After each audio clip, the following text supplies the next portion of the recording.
సంగం మండలం జెండా దిబ్బ గ్రామంలో డీఎస్పీ వేణుగోపాల్ ఆధ్వర్యంలో పోలీసులు ముమ్మర కార్డన్ సెర్చ్ నిర్వహించారు.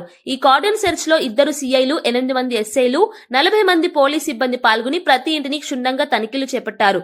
గ్రామంలో నివసిస్తున్న అనుమానాస్పద వ్యక్తుల వివరాలు, గతంలో నేరాలకు పాల్పడిన వారి సమాచారం గురించి స్థానికులను అడిగి తెలుసుకున్నారు.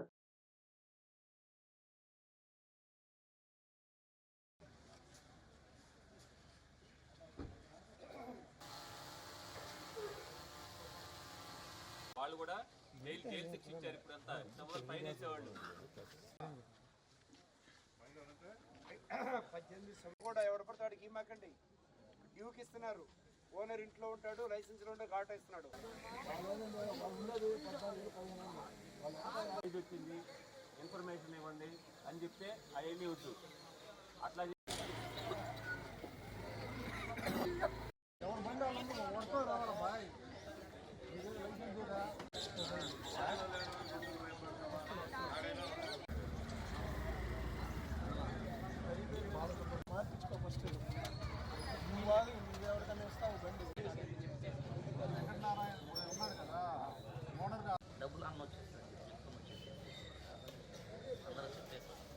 ఈరోజు మా నెల్లూరు జిల్లా ఎస్పీ మేడం గారి ఉత్తర్వుల మేరకు, వారి ఆదేశాల మేరకు ఈరోజు ఉదయం 5 నుంచి ఇంతవరకు ఈ జెండాతిప్ప ఏరియాలో కార్డన్ సెర్చ్ కార్యక్రమం చేపట్టడం జరిగింది. దీని ముఖ్య ఉద్దేశం ఏమంటే నేరాలను నియంత్రించడం. నేరాలను నియంత్రించే భాగంగానే ఇది చేయడం జరిగింది, కానీ వేరే ఉద్దేశం కాదు.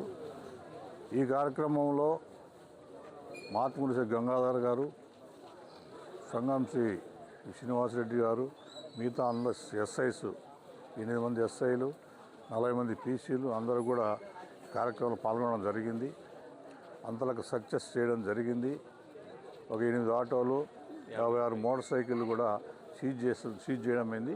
వాటి డాక్యుమెంట్స్, దానికి సంబంధించిన వివరాలు కూడా సేకరించడం అవుతుంది. ముఖ్యంగా ఈ ప్రాంతంలో బయట నైట్ నుంచి కొత్త వాళ్ళు వస్తున్నారని మాకు సమాచారం.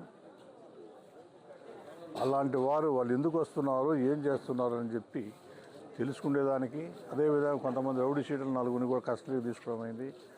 వాళ్ళ గురించి తెలుసుకుంటున్నాం, విచారిస్తున్నాం. అదేవిధంగా ముఖ్యంగా అందరికీ ఇక్కడ ప్రజలను కూడా ఇక్కడ అందరూ సమావేశపరిచి మాట్లాడడం జరుగుతుంది. వాళ్ళకు ముఖ్యంగా అవగాహన కార్యక్రమం, ముఖ్యంగా ఈ యాక్సిడెంట్కి సంబంధించి ఇష్యూస్ కానీ, అదేవిధంగా ఈ గాంజా తాగడం వలన జరిగే పరిస్థితుల గురించి చెప్పడం కానీ, ఈ దొంగతనాల గురించి కానీ, సైబర్ నేరాల గురించి కానీ అన్నీ కూడా వాళ్ళకి చెప్పడం జరిగింది. భవిష్యత్తులో చేయొద్దండి, అలా చేయడం వల్ల జరిగే క్రమాల గురించి చెప్పి వాళ్ళంతా సక్రమంగా ఉండాలి, అందరూ కూడా లా అబైడింగ్గా ఉండాలి, ఈ జెండాతిప్ప ఏరియా అంతా ప్రశాంతంగా ఉండాలని చెప్పి ఈ కార్యక్రమం చేపట్టడం జరిగింది, కానీ వేరే ఉద్దేశం లేదు.